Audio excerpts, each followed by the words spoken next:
আমাদের কিন্তু নারী এবং পুরুষ ছাড়া আরেকটা তৃতীয় লিঙ্গের মানুষ কিন্তু আছে বাবা, আছে না? যাকে আমরা হিজড়া বলি। আসলে কথাটা আমি মুখে উচ্চারণ করি না, আমার খারাপ লাগে, বোঝানোর জন্য বললাম। মায়ের গর্ভে কিন্তু হিজড়াও জন্ম নেয়, তাই না? শুধু কি তাই, ল্যাংড়া, আতুর, কানা, খোরা, বয়রা এরাও কিন্তু জন্ম নেয় মায়ের গর্ভে থেকে। আমার জানার বিষয়, একই জায়গায় থাকার কারণে সবকিছু এক, তারপরে কেন সেখান থেকে নারী একরকম, আবার পুরুষ একরকম, আবার হিজড়া একরকম, আবার কানা খোরা একরকম, আবার ল্যাংড়া আতুর বয়রা একরকমের কারণ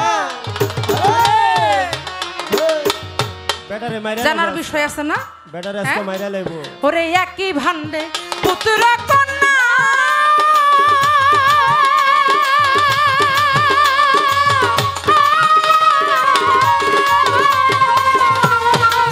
কেন হয় এক একটার এক এক নমুনা, হয় অন্ধ আতুর ল্যাংড়া খোরা, অন্ধ আতুর ল্যাংড়া খোরা, রূপ নমুনা ভিন্ন গঠন, দয়া করে বলো গো আমি করলাম শুরু ভাবের কীর্তন, করলাম শুরু ভাবের কীর্তন।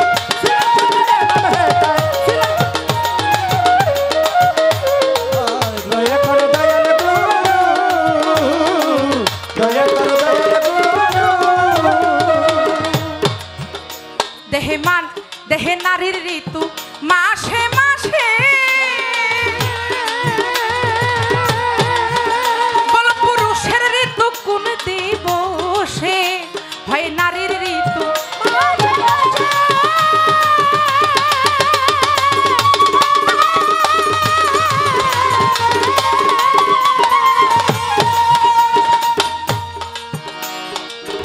নারীর ঋতু মাসে মাসে, পুরুষের ঋতু কোন দিবসে।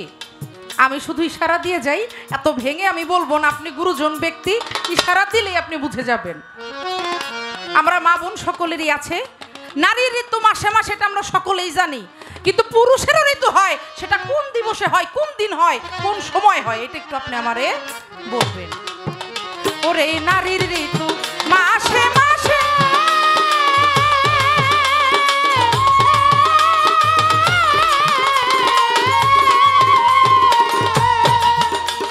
পুরুষের ঋতু কোন দিবসে, দেহে কবে কখন জোয়ার আসে, কবে কখন জোয়ার আসে, জলে ভাসে দুটি নতুন, দয়া করে বলো গুরু আমি শুনলাম শুরু ভাবের কীর্তন, বললাম শুরু ভাবের কীর্তন।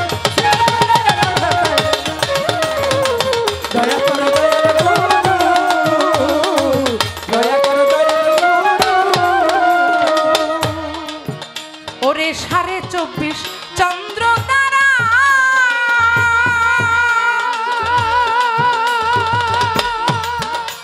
এই মানব দেহ করেছে খারা, দেহে 24.5 চন্দ্র তারা,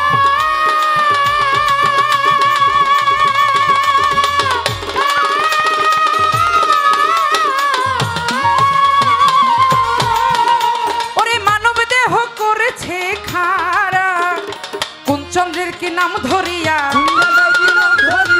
চন্দ্রের কি নাম ধরিয়া, কোথায় কে নিয়ে আছে আসুন, দয়া করে বলো গুরু আমি করলাম শুরু ভাবের কীর্তন, করলাম শুরু ভাবের কীর্তন।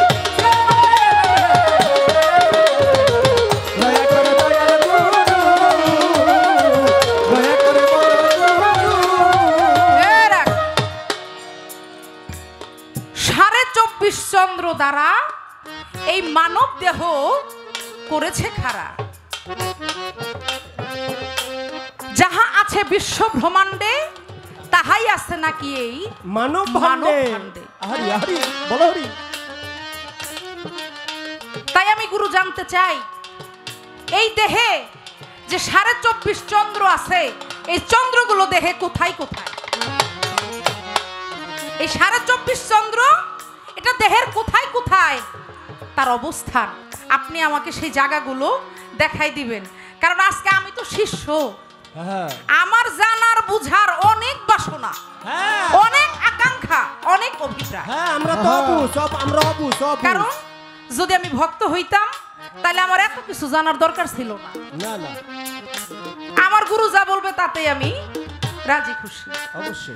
কিন্তু আমি তো এখন শিষ্য, মানে আমার মাত্র আমি আপনার কাছে আসছি, শিশু, আমার জ্ঞান বুদ্ধিও তো হয়ও নাই। হ্যাঁ, তো আমার অনেক কিছু আপনার কাছে জানার আছে। এইটুকুই না, আমার যে কত জানার এটা আপনার আমি বুঝাইতে পারবো না। আমার মনে হইতেছে আজকে এমন একজন দয়াল পাইছি, খালি জানি। আরে আমাকে মনে চায়। হ্যাঁ, এমন একজন গোসাই পেয়েছি যার কাছ থেকে আমি শুধু জানি, আমার মনটা তাই চাইছে। আজকে সারা রাত যতক্ষণ থাকবো আমার এইটাই চিন্তা ভাবনা যে আজকে দয়ালের কাছে কিছু রাইখা দিব। আমি চেষ্টা করব দয়ালের কাছ থেকে কিছু রাখার জন্য, পাওয়ার জন্য। ওরে না রাখিলাম দেহের খবর,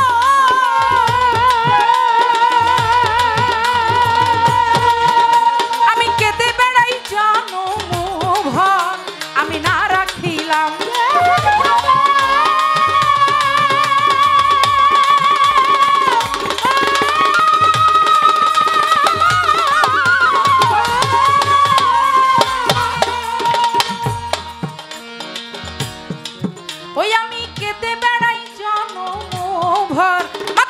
রাজাকে কই মমতা তো, রাজাকে কই মমতা তো, রাজাকে কই মমতা তো, জনম গেল পশুর মতো, দয়া করে বলো গুরু, আমি করলাম শুরু ভাবের কীর্তন, করলাম শুরু ভাবের কীর্তন, ছিলাম কোথায় এলাম হেতায়,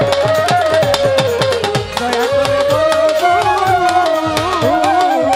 দয়া করে বলো গুরু, আমি না রাখিলাম দেহের খবর, দয়াল গো কেঁদে বেড়াই জনম ভর, আমি না রাখিলাম দেহের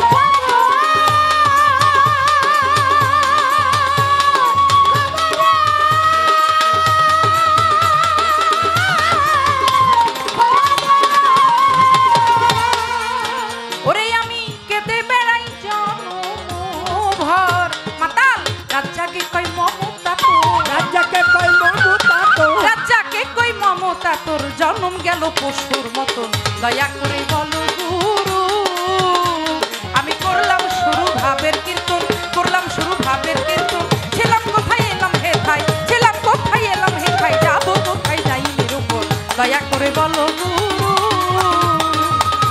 দয়া করে বলো গুরু, দয়া করে বলো গুরু।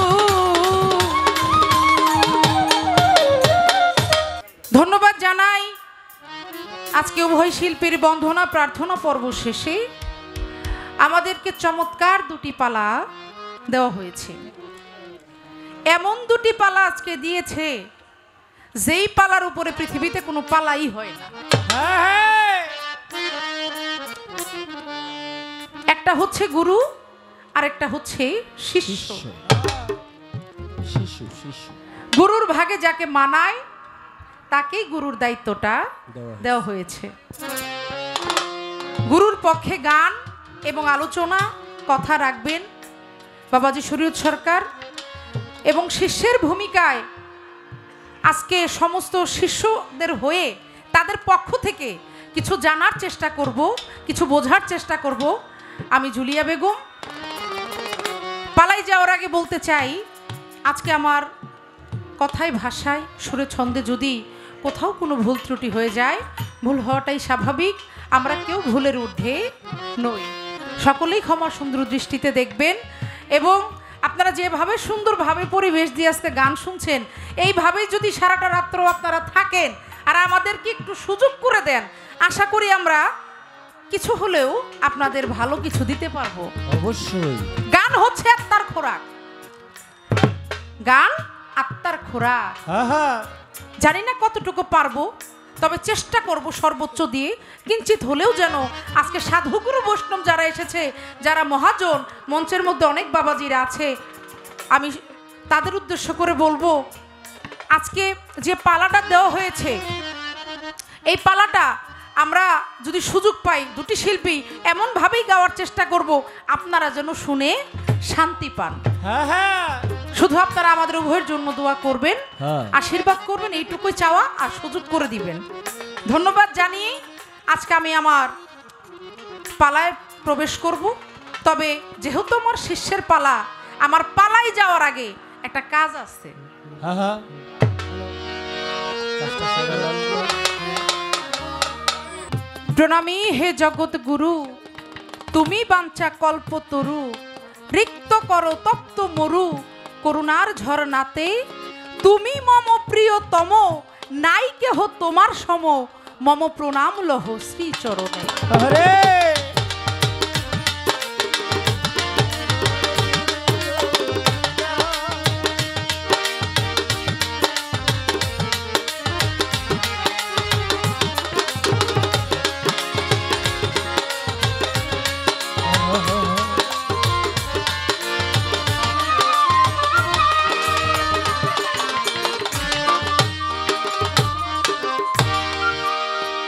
এখন যে গানটি গাইব সেটা হচ্ছে আমার মাতালের লেখা একটা গান। যে গানটা দিয়ে আমি এখন শুরু করব, আপনারা একটু খেয়াল করে শুনবেন এই গানগুলোর মধ্যে আসলে কি আছে। আজকে এই গানের মধ্য দিয়ে আমি আমার দয়ালের কাছে জানবো। তারপরে যদি চিন্তা করি যে বাইরে আমার কিছু জানার দরকার আছে, তারপরে সেটা যদি মনে চাই আর কি জিজ্ঞেস করব। কিন্তু আজকে গানটাই হচ্ছে মেন, এজন্য আপনাদেরকে বলতেছি খুব খেয়াল করে গানটা শুনবেন। দয়া করে বলো গুরু, আমি করলাম শুরু ভাবের কীর্তন, করলাম শুরু ভাবের কীর্তন, ছিলাম কোথায় এলাম হে থাই, ছিলাম কোথায় এলাম হে থাই, যাব কোথায় নাই নিরূপণ। দয়া করে বলো গুরু, আমি করলাম শুরু ভাবের কীর্তন, করলাম শুরু ভাবের কীর্তন, ছিলাম কোথায় এলাম হে থাই, ছিলাম কোথায় এলাম হে থাই, যাব কোথায় নাই নিরূপণ। দয়া করে বলো গুরু, আমি শুরু করলাম ভাবের কীর্তন, শুরু করলাম ভাবের কীর্তন, ছিলাম কোথায় এলাম হে তাই, ছিলাম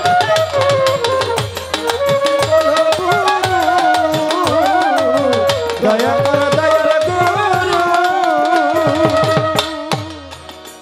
ওরে একই ভান্ডে পুত্র কন্যা,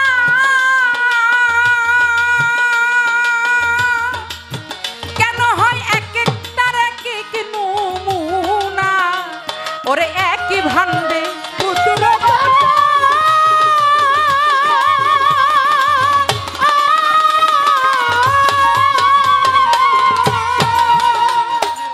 আসতে, একই ভান্ডে পুত্র কন্যা, কেন হয় এক একটার এক এক নমুনা। আচ্ছা বাবারে, এই যে গ্রাম অঞ্চলে পিঠা বানায় না, সাজের পিঠা, হ্যাঁ বানাই বানাই মানে যে চিতই পিঠা যে ছোট ছোট হয় অনেকগুলো একটার মধ্যে, এটাকে কেউ জামাই পিঠাও বলে, মানে আমাদের মানিকগঞ্জে জামাই পিঠা বলে, আবার ঢাকায় সাজের পিঠা বলে। তো এক এক দেশে এক একটা নাম বলে। তো ওই পিঠার যে শাঁসটা, যেটার মধ্যে পিঠাটা বানানো হয়, ওই পিঠার যে শাঁসটা, ওই সাজের মধ্যে আপনি যখন ওই গুড়ির যে গোলাটা ঢালবেন, ওই শাঁসটা যেমন আছে পিঠাটা কিন্তু ওই রকমই হবে। অবশ্যই মা খালারা তো বানান না বানাই পিঠা? বানাই অনেক কইতাছে হ্যাঁ? তারা বানাই বানাই। ওই সাজের মধ্যে আপনি যেভাবে, অর্থাৎ ডাইস যেটারে বলে, আরে ওটার মধ্যে আপনি যেভাবে আপনি ওই গোলাটা দিবেন, আপনার পিঠাটা কিন্তু ঠিক ওই রকমই, ওই সিস্টেমেরই হবে, ওই মাপেরই হবে। আচ্ছা, তদ্রূপ একই ভান্ডে পুত্র আবার হলো কন্যা। আমি এবং আমার ভাই, আমরা দুজনেই তো একই মায়ের গর্ভে ছিলাম, তাই না বাবা? একই গর্ভে ছিলাম না, একই ভান্ডে ছিলাম। আচ্ছা, আমার ভাই এবং আমি যদি একই ভান্ডে একই জায়গার মধ্যে থাকি, তাহলে তার গঠন আর আমার গঠন মানে একরকম কেন হয় না? আরে কঠিন কথা। তার এক নমুনা, আবার আমার হইল আর এক নমুনা। কি এর কারণটা কি? একই জায়গায় থাকার পরেও, বুঝছেন বাবা বিষয়টা? বুঝছি, একই জায়গায় থাকার পরেও তাহলে দুইজনের দুই নমুনা কেন? এর আরে। কারণটা কি? আস্তে, শুধু তাই না, আরো আছে, আরেকটু আরো আছে। বইলা যাই। কারণ এক ভাই বলছে যে আপা আজকে শিষ্যর হয়ে আপনি অনেক কিছু জানবেন, আমরা আপনার মাধ্যমে জানতে পারবো। পরিবেশ পরিস্থিতির কারণেও অনেক ভালো গান হয়। যারা গান শুনতে জানে, আমার মতো গান আমি গাইতে পারবো না, কিন্তু যারা শুনতে পারে, খারাপ গানও ভালো শোনা যায় যদি একটা ভালো কান তৈরি করা হয়। আহা ঠিক আছে একে খারাপ বাণীও ভালো শোনা যায় বলি হারি যদি একটা ভালো কান তৈরি করা হয়। পালা হলো গুরু শিষ্য।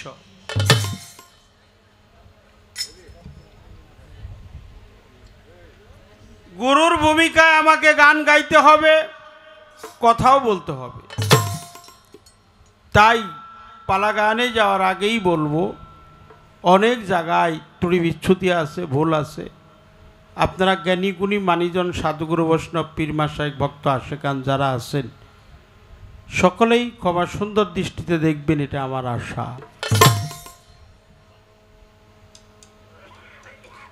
জুলিয়া বেগম আজকে শিষ্যের পালায় দাঁড়িয়ে প্রাথমিক কর্ম যেটা নিষ্ঠার সাথে করেছে, গুরুকে দেখার সাথে সাথেই তাকে কিছু দিতে হয়, কিছু পেতে হলে কিছু দিতে হয়। শুধু যে টাকায় দিতে হবে এর কোনো দলিল নাই। ফুল, ফল, জল যেটা তোমার সম্মুখে পড়ে। প্রশ্ন করেছে, কোথা হতে এলাম আমি, কোথায় হতে এলাম, আবার যাব কোথায় নাই নিরূপণ। দয়া করে বলো গুরু, করলাম শুরু ভাবের কীর্তন। একই ভাণ্ডে পুত্র কন্যা, এক একটার এক এক নমুনা। কেন অন্ধ আতুর, ল্যাংরা কানা, রূপ নমুনা ভিন্ন গঠন। নারীর ঋতু মাসে মাসে, পুরুষের ঋতু কোন দিবসে, দেহে কোন দিন জোয়ার আসে, জলে বাসে সারা বদন। 24.5 চন্দ্র দিয়া এই দেহ বানাইয়া, 24.5 চন্দ্র। একটা ছেলে হয় আর একটা মেয়ে হয়, আর একটা ছেলেও হয় না, মেয়েও হয় না, তার আর একটা স্তর আছে, তৃতীয় লিঙ্গে, যাকে আমরা আদম জানালা বলা হয়। ভাষাটা উচ্চারণ করলাম না, ইউটিউবের যুগ তো, আপনারা বুঝে নেবেন। এই জন্য সাধকের পরিভাষায় নারীর ঋতু মাসে মাসেই হয়, পুরুষের ঋতু 4টি মাসে হয়। আশ্বিন, আষাঢ়, পৌষ, চৈত্র। আশ্বিন, আষাঢ়, পৌষ, চৈত্র। এটাকে 4টে বিশুতে রূপান্তরিত করা হয়েছে। স্থলবিষু, জলবিষু, আদ্যাবিষু, মহাবিষু। আকলি বাপ, মিনালি বাপ, ওয়ালি বাপ, সাফারি বাপ। হাজারো পুরুষকে জিজ্ঞাসা করলে কইতে পারে না, 2-1 জন কইতে পারে।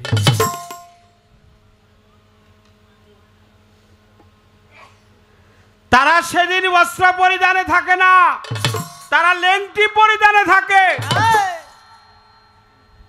3 কোণা বিশিষ্ট একটা লেংটি ধারী সাধু যারা, মহৎ যারা, পীর যারা, মাশায়েখ যারা, ওলি যারা, কামেল যারা, মজ্জুম যারা, সালেকিন যারা, মজ্জুমি যারা, তারাই এই সন্ধান কেবল জানে।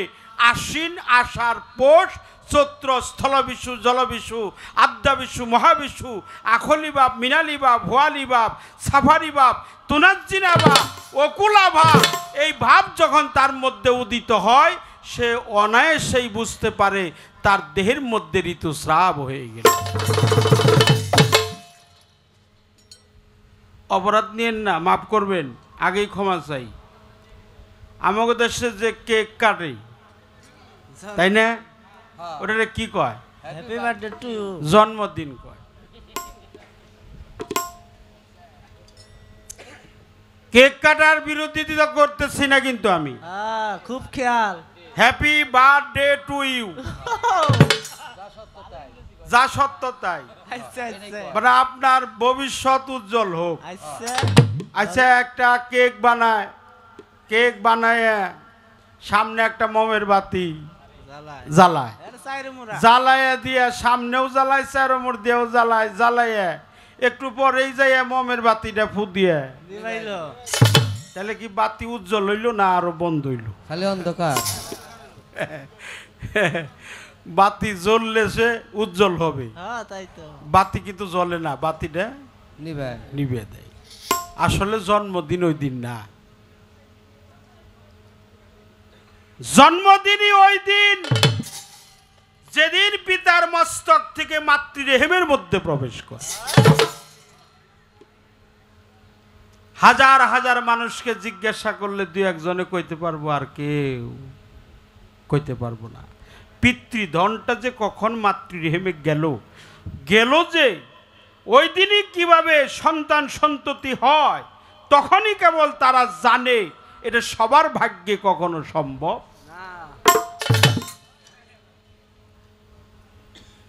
এই জন্য একটা আছে এক্স আর একটা আছে ওয়াই, একটা ছেলে আর একটা মেয়ে। ডবল এক্স যখন একাকার হয় তখন মেয়ে সন্তানের জন্ম হয়, যখন এক্সের সমন্বয় হয় তখন ছেলে সন্তানের জন্ম হয়। এক্স পায় না, ওয়াইও পায় না, তার মধ্যবর্তী স্থানে যে বস্তুটা চলে যায় ওই জায়গা থেকে তৃতীয় লিঙ্গের মানুষের জন্ম। একটা গান করব, আর একটা প্রশ্ন আছে, তা আমি ছিলাম কোথায়? এই পৃথিবীর সৃষ্টি হওয়ারও আগে আমি ছিলাম কোথায়? আমি ছিলাম নূর আকারে,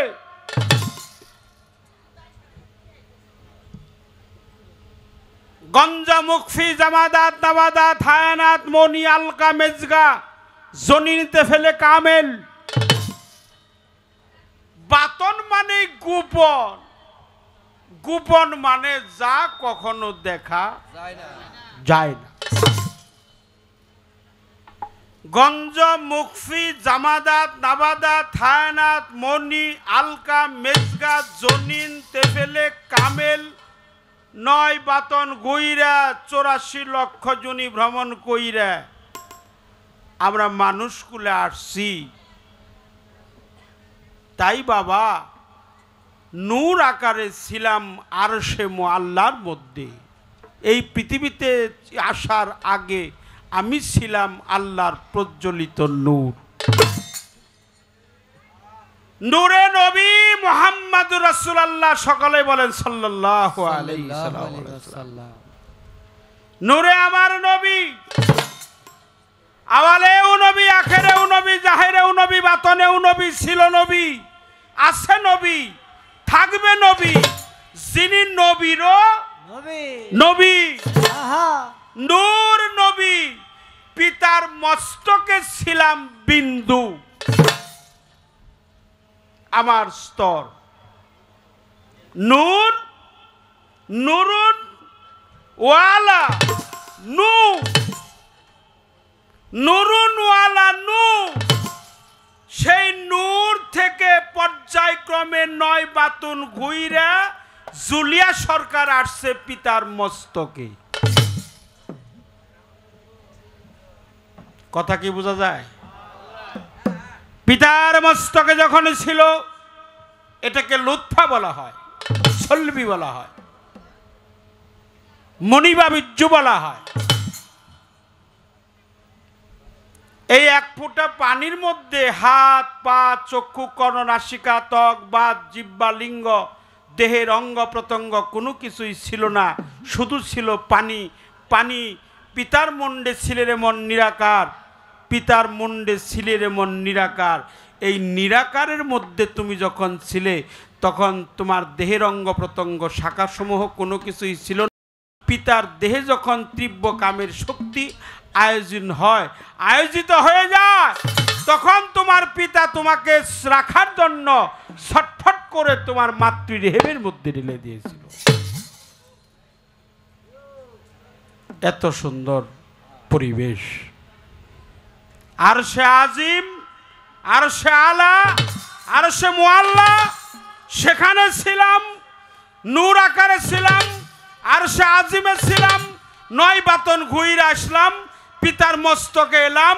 পিতার মস্তকে যখন এলাম তখন পিতা ঢেলে দিয়েছিল মাতৃরেহেমের মধ্যে। মাতৃরেহেমের মধ্যে যখন আমি প্রবেশ করলাম তখন কি আমার মায়ের হায়েস্ট নেফাস ছিল? থাকে। সন্তান যখন মাতৃগর্ভে যায় তখন কি মায়ের হায়েস্ট নেফাস থাকে? বন্ধ হয়ে যায়। মায়ের মাসিক থাকে না, মেনস্ট্রুয়েশন থাকে না, হায়েস্ট নেফাস থাকে না। প্রথম মাসে রক্তবর্ণ হয়, দ্বিতীয় মাসে গোলাপ বর্ণ হয়, তৃতীয় মাসে মাংসপিণ্ড হয়, চতুর্থ মাসে দেওয়া হয়, পঞ্চম মাসে দেওয়া হয়, ষষ্ঠ মাসে ষড়রিপু হয়, সপ্তম মাসে সপ্তসাগর হয়, অষ্টম মাসে অষ্টবাস হয়, নবম মাসে 9 দরজা হয়, দশম মাসে 10 ইন্দ্রিয় হস্তপদ লিঙ্গ গুর্জ মুখমণ্ডলী চক্ষু কর্ণাশিকা ত্বক বা জিহ্বা লিঙ্গ উপস্থ পূর্ণাঙ্গ মানুষের আকার ধরে এই পৃথিবীতে আসে। তাহলে আর সে আজিমে ছিলে তুমি নূর। ওই যে কোথায় ছিলাম, পিতার মস্তকে তুমি বিন্দু, মাতৃ জঠরে তুমি ডিম্বু। দুনিয়ায় বানাইছে তোমার মানুষ, তুমি আমার শিষ্য, আমি তোমার গুরু। এই হলো একটা সংক্ষিপ্ত পরিচয়। এই পরিচয়ের মাধ্যমে মাতা পিতা রতিরণে তোমাকে পাঠিয়ে দিয়েছে সেই প্রত্যাশায় 84 লক্ষ যোনি ভ্রমণ করে এই পৃথিবীতে আসতে হবে।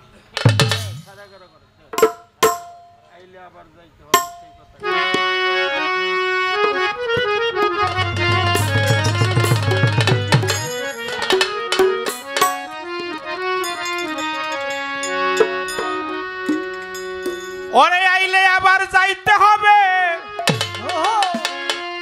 সেই কথা কেন ভুলে রইলি? 84 লক্ষ যোনি ভ্রমণ করে মানুষ হলি। 84 আইলে আবার যাইতে হবে, ওই কথা কেন ভুলে রইলি?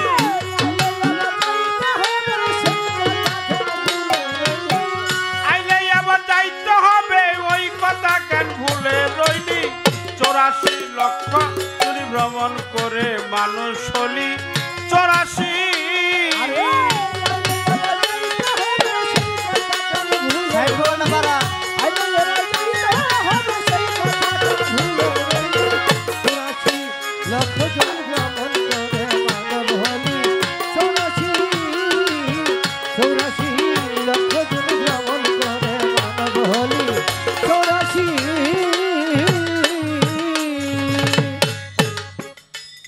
আরে 30 লক্ষ জনিতে বৃক্ষরূপ ছিল তাতে, পানাহার হয় বায়ুতে শোনো বলি। পানাহার হয় বায়ুতে শোনো বলি, পানাহার হয় বায়ুতে শোনো বলি। আরে 30 লক্ষ জনিতে বৃক্ষরূপ ছিল তাতে, পানাহার হয় বায়ুতে শোনো বলি। পানাহার হয় বায়ুতে শোনো বলি, পানাহার হয় বায়ুতে শোনো বলি।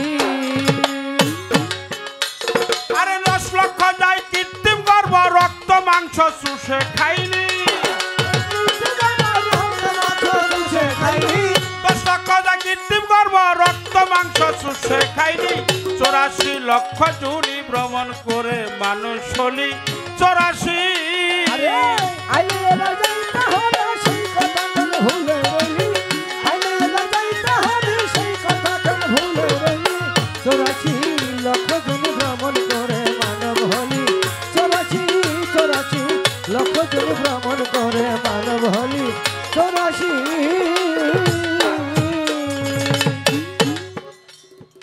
11 লক্ষ জনিতে পাখি রূপ ছিল তাতে, পানাহার হয় বায়ুতে শোনো বলি,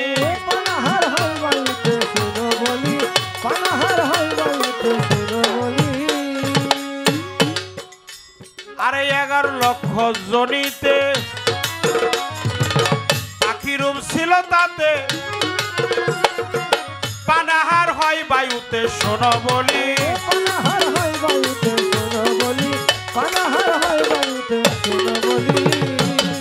এবার 10 লক্ষ যায় কৃত্রিম গর্ব রক্ত মাংস চুষে খাইনি, 10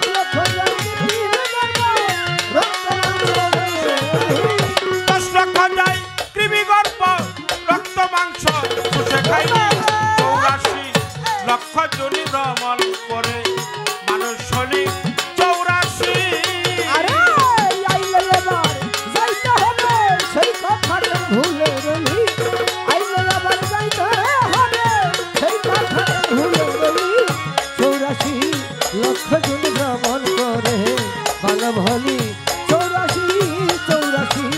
লক্ষ জন ভ্রমণ করে মানব হলি 84।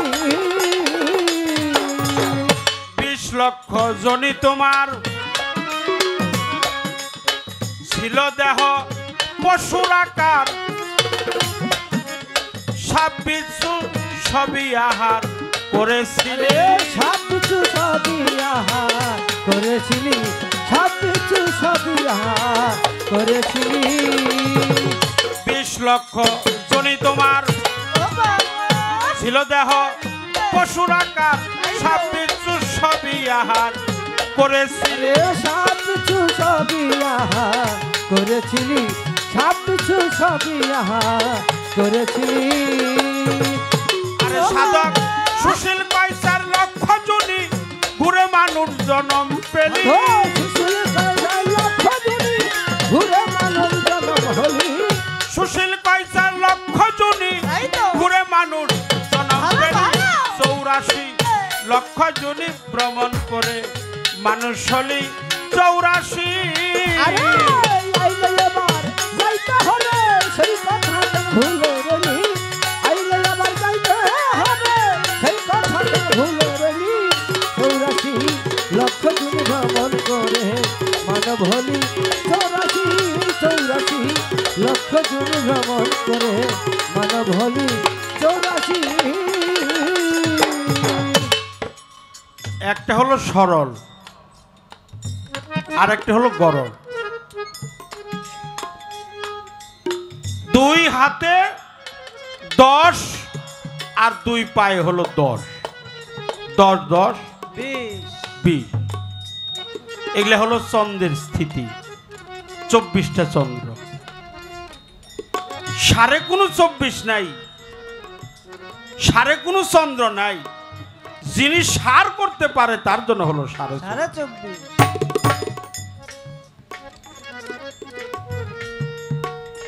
তাই একটা নাম সরল, গরল, আদি, রুহানি। এই চন্দ্রের স্থিতি হলো নিচে আর হলো উপরে। উপরে মানে হলো অরুষ, নিচে মানে হলো নজুল। অরুষ নজুল যখন মাথায় থাকে, ওই দিন যদি কেউ রমণীর বাজারে যায় তার মাথা খারাপ হয়, সে পাগল হয়। আল্লাহর পাগল না, এই জগতের পাগল হয়। আর যখন চোখে থাকে সে তখন অন্ধ হয়। আর যখন মুখে থাকে তখন যদি কেউ রমণীর বাজারে গিয়ে ওই বস্তুটা নষ্ট করে সে বধির হয়, বোবা হয়। কানে থাকলে বধির হয়, মুখে থাকলে বোবা হয়, চোখে থাকলে অন্ধ হয়, মাথায় থাকলে মাথা খারাপ হয়, কোমরে থাকলে প্যারালাইসিস হয়, বক্ষে থাকলে দৃষ্টিহীন শক্তি হয়। এইরকম চন্দ্রের হিসাব যারা করতে পারে তারা সাধু, মহেদ, পীর, মাশায়েখ। তাই আমার মুবারক শাহর দরবারে আত্মনিবেদন করে গেলাম, বাবা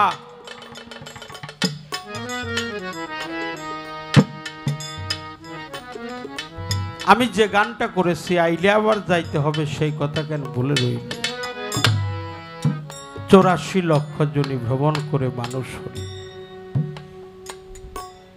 84 লক্ষ জনি ভ্রমণ করে আমি আপনার সকলেই মানুষের বেশে এই পৃথিবীর বুকে আসতে পেরেছি। মানুষের কাজ যদি আমার দ্বারা স্বয়ং সম্পূর্ণ না হয় আবার আমাকে 84 জনি ভ্রমণ করতেই হবে। কিন্তু দীনবন্ধু আমার মুবারক চান, আমার রফিক চান, আমার দুলাল চান, আমার মনির চান এই দয়ালের দরবারে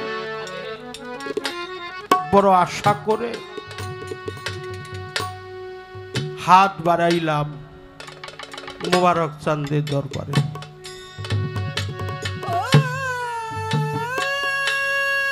আমি একেবারেই কাঙাল। গুরু তো জগতের স্বামী, গুরু হলো জাতে খুদারা, গুরু হলো খুদার জাত, গুরু হলো খুদাই শক্তি। খুদাই শক্তি যিনি অর্জন করতে পারে তিনি হলো গুরু। যিনি খুদাই শক্তি অর্জন করতে পারে না সে কখনো গুরু হইতে পারে না।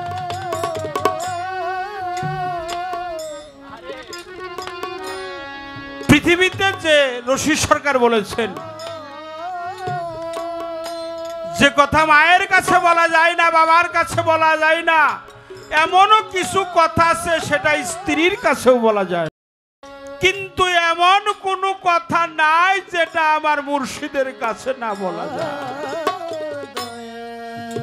এমন কোনো কথা নাই যেটা আমার মুবারক চাঁদের কাছে না বলা যায়, আমার রফিক চাঁদের কাছে না বলা যায়, আমার দুলাল চান, আমার মনির চান, দয়ালের কাছে সব কথাই বলা যায়, আমার উমর চাঁদের কাছে বলা যায়। আমার যাহা জানার বাসনা ছিল আমার দয়াল গুরুর কাছে অতি সুন্দর করে আমাকে তিনি বুঝাইলেন। আসলে আমিও তো বুঝি কোথায় কি চাওয়াটা উচিত, তাই না? সব জায়গায় তো বাবা সব কথা বলা যায় না, সব কথা জিজ্ঞেস করা যায় না, কারণ আমি যে জিজ্ঞেস করব আবার জায়গাটা তো ঠিক থাকতে হবে না। অবশ্যই। তো আজকে আমার এমন একজন গুরু পেয়েছি যার কাছে আসলে কি বলবো, এটা সাগর, যেখানে কোনো শেষ নাই। আমি দয়াল গুরুকে প্রেম ভক্তি রাখছি আমাকে এত চমৎকার ভাবে বোঝানোর জন্য। এবার আমি যেখান থেকে কথা রেখেছিলাম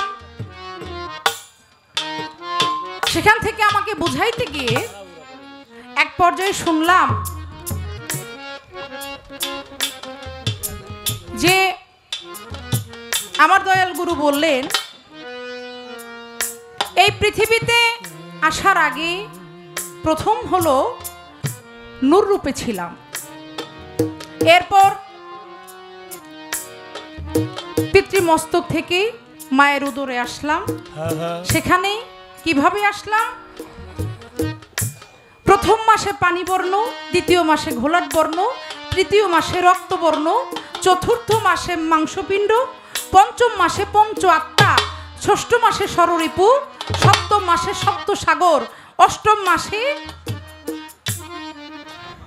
অষ্টপাশ, নবম মাসে নববিতা ভক্তি, দশম মাসে হাত পা কান চক্ষু কর্ণ নাসিকা গুর্জলিঙ্গ নিয়া আমার মতো জুলিয়া আপনারা পৃথিবীতে আসছেন। দয়াল, আমার ঠিক এই জায়গা থেকেই কথা থাকবে, সেটা হইল আমি বাইরে থেকে যাব না। আজকে দয়াল আমার যেখান থেকে বুঝাবে ওই বুঝানোর মধ্যে যে আমার একটু কম থেকে যাবে, যেখানটা আমি মনে হবে এই জায়গাটা আমি বুঝি নাই, আমার একটু খটকা লাগে, আমি ওই জায়গাটাই আর একটু ক্লিয়ার করে নিব, তার কাছ থেকে বুঝে নিব। সেই বিষয়টা হইল সেই সৃষ্টির মূলে আপনাদেরকে বললে আপনারা বিষয়টা ক্লিয়ার বুঝতে পারবেন। একদিনে সব মুরিদ হইল, ভক্ত রূপে প্রকাশ পাইল। এটা কিভাবে? ওই যে নূরকে যখন আল্লাহ পাক বলেছিলেন আমি কি তোমার প্রভু নই, নূর যখন স্বীকার করেছিলেন হ্যাঁ আপনি আমার প্রভু, আপনি আমার স্রষ্টা, আমি আপনার সৃষ্টি, আপনি গুরু, আমি হচ্ছে ভক্ত, তাহলে আপনারা হিসাব করে দেখেন এই যে সেদিন স্বীকার করলো নূর, সেই যে গুরু ভক্তের যে বিষয়টা চলে আসলো, তাহলে সেই দয়াল নবীর নূর থেকে কিন্তু এই তামাম মাকলুকাতটাই সৃষ্টি হয়েছে, কি হয়েছে না? আচ্ছা, তাহলে এবার আসেন, সেই নবীর নূরে যদি 18,000 মাকলুকাত সৃষ্টি হয়, আপনি আমি সৃষ্টি হই, এই পৃথিবীতে আসি, তাহলে গুরুকে আর ভক্তকে? কঠিন কথা, কঠিন কথা। হ্যাঁ, একদিনে তো মুরিদ হয়েই আসলাম, আমি তো স্বীকার করেই আসছি। অবশ্যই। কি বাবা? হ্যাঁ। নূর যখন স্বীকার করলো আল্লাহকে, তখন তো আমার আর অস্বীকার করার কোনো জায়গা আছে না। আমার নবীজি যখন সেই নূর রূপে ছিলেন, যখন তিনি স্বীকার করলেন, তখন আমারও তো স্বীকার করা হয়ে গেল, কারণ নবীর নূরেই তো আমি সৃষ্টি। অবশ্যই। হ্যাঁ, তাহলে আমি সেখান থেকে আমি আপনাকে মেনে নিচ্ছি, জগৎগুরু যিনি, সব কিছু মেনে নিলাম, একদিনেই সমস্ত কিছু, এই যে যত রুহু বলেন, একদিনেই তো সব মুরিদ হইল। হ্যাঁ, তাহলে একদিনে যদি সেই সৃষ্টি জগতে মুরিদ হয়ে থাকে, তাহলে দুনিয়াতে আসার পর আবার নতুন করে কেন মুরিদ হইতে হইব? আরে বেটারে কি মাইরা লেবেন না? এই কি বলে, বুঝছেন বিষয়টা বাবারা? একদিনে সব মুরিদ হইলে আবার পৃথিবীতে এসে নতুন করে মুরিদ হইব, তার কারণ কি? ওইখানে হয় নাই? হ্যাঁ, ওখানে তো হয়েই আসছি, তাইলে এখানে তো আর আমার দরকার নাই। তারপরেও কেন গুরু ধরতে হবে? অবশ্যই কোনো কারণ আছে। হ্যাঁ, যদি নাই ধরা লাগতো তাহলে তো নিষেধই করতো, যেহেতু বলছে তাহলে অবশ্যই ধরতে হবে। তাই এই যে বিষয়বস্তুটা, এই ব্যাপারের উপর আমার একটা গান, ঠিক যেখান থেকে কথা ওখান থেকে আমার গান থাকবে, গানের মধ্যে আপনারা বুঝে যাবেন, বাকিটুকু আমি কথাই বলার চেষ্টা করব। ভক্তের মুখে গুরুর নাম, ভক্তের মুখে গুরুর নাম, পরে সৃষ্টির সূচনা গো, পরে সৃষ্টির সূচনা, জগৎ মাঝে কেবা গুরু, ভক্ত আবার কোন জনা, জগৎ মাঝে কেবা গুরু।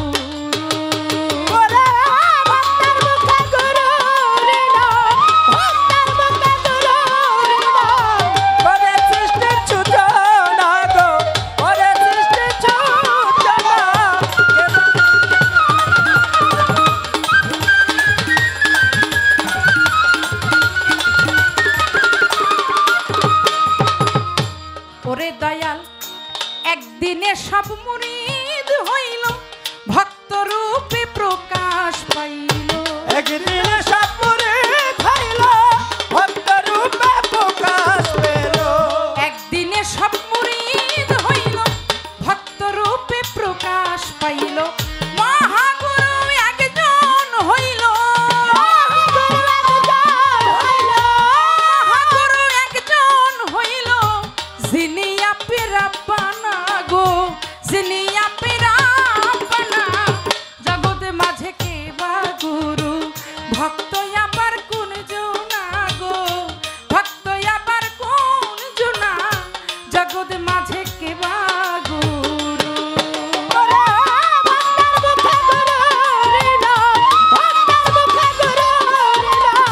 করে সৃষ্টি সূচনা গো করে সৃষ্টি সূচনা জগৎ মাঝে কেবা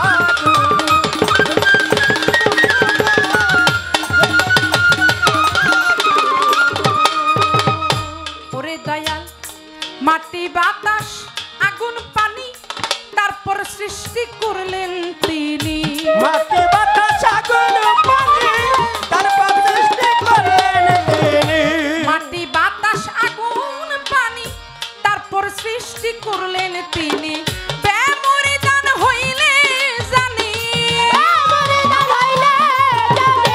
ব্যামরি দান হইলে জানি কিছুই সৃজন করতেন না মাওলায় কিছুই সৃজন করতেন না জগতে মাঝে কে বা গুরু ভক্ত আবার কোন জনা জগৎ মাঝে কে বা গুরু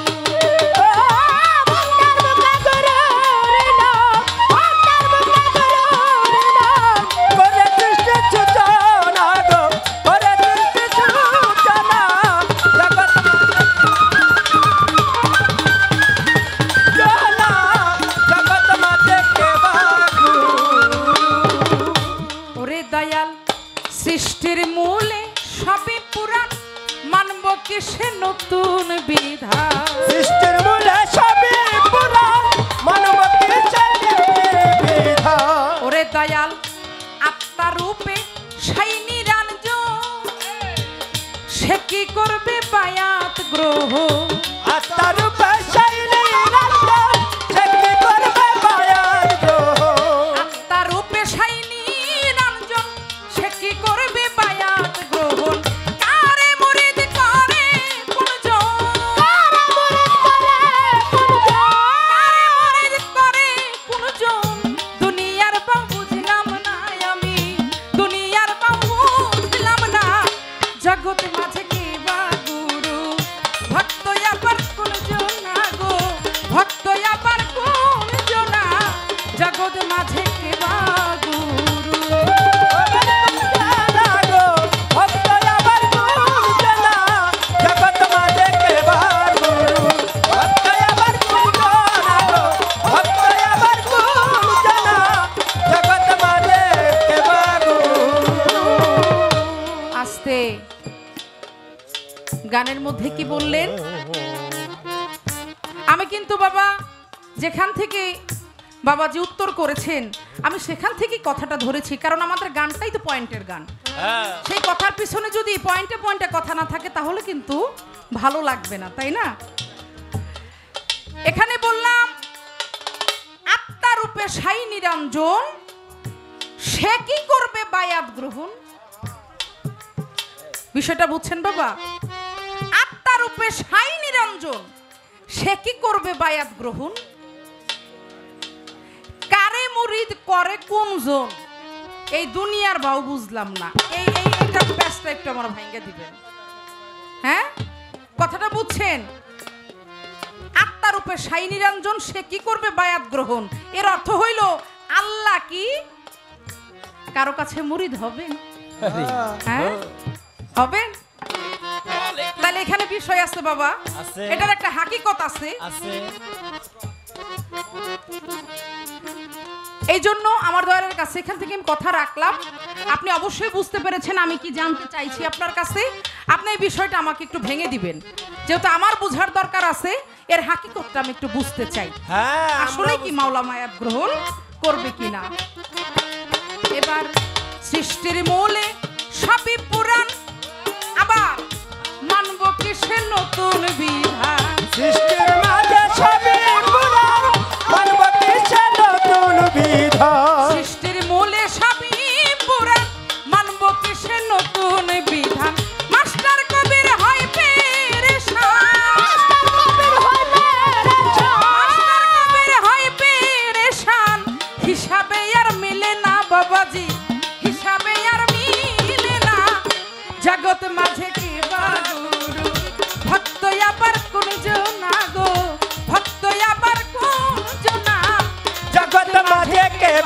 গুরু ভক্ত আবার গুরুজনা গো ভক্ত আবার গুরুজনা জগৎ মাঝে কেবার গুরু ভক্ত আবার গুরুজনা গো ভক্ত আবার গুরুজনা জগৎ মাঝে কেবার গুরু ভক্তের মুখে গুরুর নাম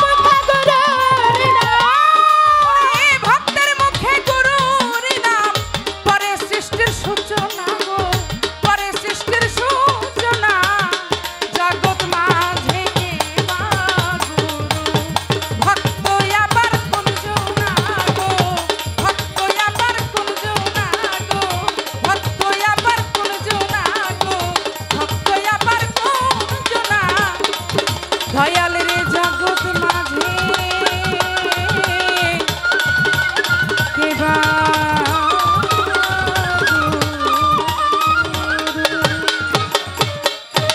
জয় গুরু। আর আমরা পৃথিবীতে আসার আগেই যদি মুরিদ হয়ে থাকি তাহলে এই জগতে মুরিদ হওয়ার কোনো দরকার তো নাই। দরকার নেই।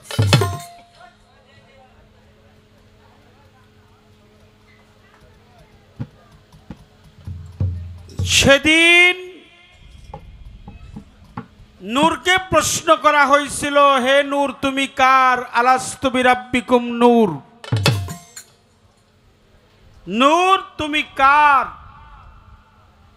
জবাবে নূর বলেছিল, আন্তা আনা আনা আনা, আমি আমি, তুমি তুমি। এইবার নূরকে আবার প্রশ্ন করা হয়েছিল, নূর তুমি কার? নূরকে 5 ভাগে ভাগ করা হয়, সেখান থেকে হয়েছে পাকে পাঞ্জা তন। আলাস্তু বিরাব্বিকুম, নূরে বলেছিল আন্তা আনা আনা আনা, তুমি তুমি, আমি আমি। এবার নূরকে আরেক ভাগে ভাগ করা হইল। নূরকে যখন আরেক ভাগে ভাগ করলেন, নূরের ভাগ হয়ে গেল 2টা। একটা হলো পাকে পাঞ্জাতন, এটা হলো জালালি, আর একটা ভাগ হইল, এটার নাম হলো জামালি। একটা জালালি আর একটা জামালি। নূরে জালালি, নূরে জামালি। সৃষ্টি হয়ে গেল নূর। দেখলেন সে আগের মতো নাই। এটা 2টা মত, একটা বাউল মত, একটা সুফি মত। বাউল মতে বলে নূর অস্বীকার করছে আল্লাহকে, সুফি মতে বলে নূর কখনো আল্লাহকে অস্বীকার করতে পারে না। যখন বলছে আলাস্তু বিরাব্বিকুম, সঙ্গে সঙ্গে বলছে, ইয়া কালোবালা, তুমি আমার প্রভু, আমি তোমার গোলাম। তুমি আমার প্রভু, আমি তোমার গোলাম। ইয়া কালোবালা, তুমি ছাড়া আমার কেহ নাই। তুমি সৃষ্টিকর্তা, তুমি আল্লাহ, তুমি রব, তুমি সর্বশক্তিমান, তুমি সর্বব্যাপী, তুমি আল্লাহ, তুমি রহমানের রাহিম। আমি সৃষ্টি, তুমি স্রষ্টা। মানুষের দেহের মধ্যে কি আত্মা একটা? একটা আত্মা? কয়টা আত্মা? 5টা। এর একটার মধ্যে পরমাত্মা আছে। সেদিন আত্মাও সেদিন আত্মহুতি দিয়েছে। তার মধ্যে প্রমাণ হলো একটা জীবাত্মা, একটা পরমাত্মা, একটা ভূত আত্মা, একটা প্রেতাত্মা, আর একটা পশু আত্মা। আমার মধ্যে একটা পশু আত্মা আছে। এই পশু আত্মাটাকে আত্মহুতি করাইতেই হবে। এই জগৎ মাজারে সেই পশু আত্মাকে জাগ্রত করাতে হলে তার বিভিন্ন কুকর্ম করতে হয়। সেই কুকর্ম থেকে হেফাজত করতে হলে পশু আত্মাটা নিমিষেই বিগলিত হয়ে যায়। পরম শক্তি পরম স্রষ্টা সে কারো কাছে আত্মসমর্পণ করে না। সে তো স্বয়ং, সে তো মহান, সে তো রাব্বুল ইজ্জত। আত্মসমর্পণ করতে হবে আমাকে, তোমাকে, এই পৃথিবীর মানুষকে। মুসলমান না হইয়া কেহই কবরে আসিও না। বাবা বলেন তো, যারা নামাজ পড়ে তাদেরকে কি বলা হয়? নামাজি। যারা রোজা রাখে রোজাদার, রোজাদার। যারা হজ করে হাজি, তাদেরকে হাজি বলা হয়। যারা নামাজ পড়ে তারা নামাজি, যারা রোজা রাখে তারা রোজাদার, যারা হজ করে তারা হাজি, যারা দান করে তারা দাতা, যারা জাকাত কিংবা দান করে তারা দানবী, দাতা। হ্যাঁ, কিন্তু মুসলমান হওয়া যায় কি করলে? দরবারে যারা বয়োজ্যেষ্ঠ মুরব্বী আছে তারা একটু সামনে এসে বসেন। আপনারা যারা পীর মাশায়েখ আছেন, এই দরবারে যারা মুবারক শাহর গোলাম আছেন, বয়োজ্যেষ্ঠ মুরব্বী আছেন, দুলাল চান বাবাজি আছেন, মনির চান বাবাজি আছেন, এখন রাত প্রায় 2টার কাছাকাছি বাই যাইছে। হ্যাঁ, ও আমি খেয়াল করি নাই। তাহলে আপনারা একটু এই আমাদের স্টেজে আইসা বসলে আপনাদের মুখশ্রী দেখেও মনে অনেক আত্মতৃপ্তি পাই, শান্তি পাই, সুখের ছোঁয়া পাই। আমি আবার বলবো, আপনারা যেখানে আছেন দয়া করে কৃপা করে আমাদের মঞ্চের মধ্যে আসবেন। আপনাদের অনুষ্ঠান আপনাদেরই করতে হবে, আমরা করতে পারবো না। আমাদের হলো অভাব, আপনারা দিবেন ভাব। আপনাদের ভাব, আমাদের অভাব।